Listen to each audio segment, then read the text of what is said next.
In information technology, we often talk about data. Today I'd like to talk about big data. As you know, data simply means information or facts about a person or a topic. So then, what is big data? Big data means groups of data that are very large or very complex. Today I'd like to focus on three aspects of this topic. First, the ways that big data is collected and stored. Second, some everyday uses of big data. And third, some concerns about using big data, especially privacy concerns. First, the collection process. All kinds of data are collected all the time. But who is collecting this data? Well, banks collect information about their customers' credit card purchases. Insurance companies collect information about their patients' visits to the doctor. Internet providers collect information about what websites you visit. Entertainment companies collect information about what music you listen to and what movies and TV programs you watch. And the list goes on and on. What you do, what you buy, what you like, even who you like, it's all collected by someone. Information becomes data when we save it, when we store it for future use. How do we store data? We store it through digitization, which means converting or changing information, including images and sounds, into byte streams, which are sequences of bytes. Once the data is stored in byte streams, we can then use special software programs to access and analyze it, to find patterns and create models. Because of the power of computer technology, all of this data can be compared in many, many ways. And guess what? This creates new data.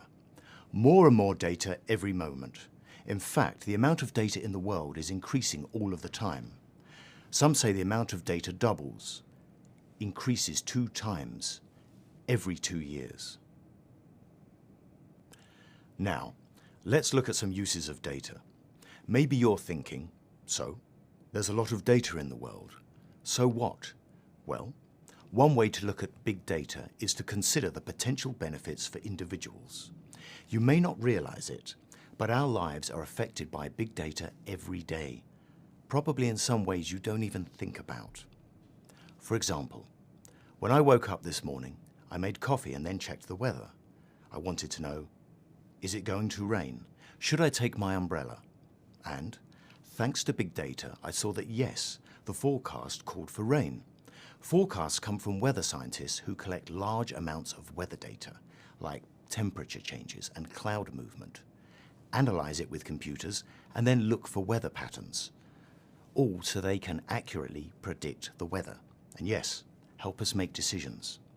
And then this morning, I checked the news on my tablet. And guess what? My favorite news website had topics and stories that interest me. How? Because it analyzes the reading patterns of thousands of other people using their website and finds stories that interest people like me. Oh, and it also tells me what my friends are reading because it knows who my friends are. That's a little weird, right? But yes, it's also helpful for me. It helps me learn things. Another thing I wanted to do this morning was plan a trip. So I visited my favorite travel website. I entered the information about where and when I want to go, and the website quickly found the best available flights and hotels with the lowest prices.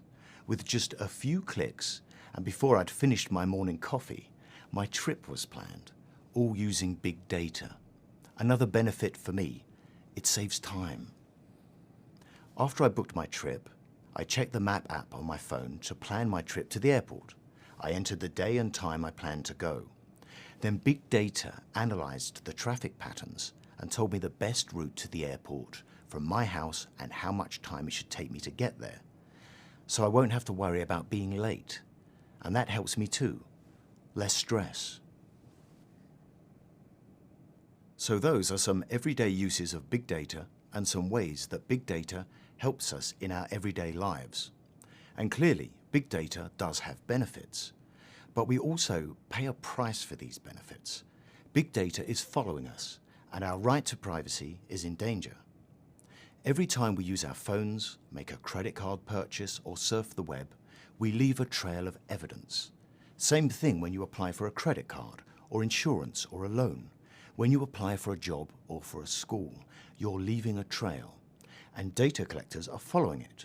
Our trail can be captured, stored, and mined. Data miners can look into our personal lives, and they can also share this information. But is this fair? Who can collect this data? Who can use this data? And is the information about you accurate? These are some of the big concerns about big data.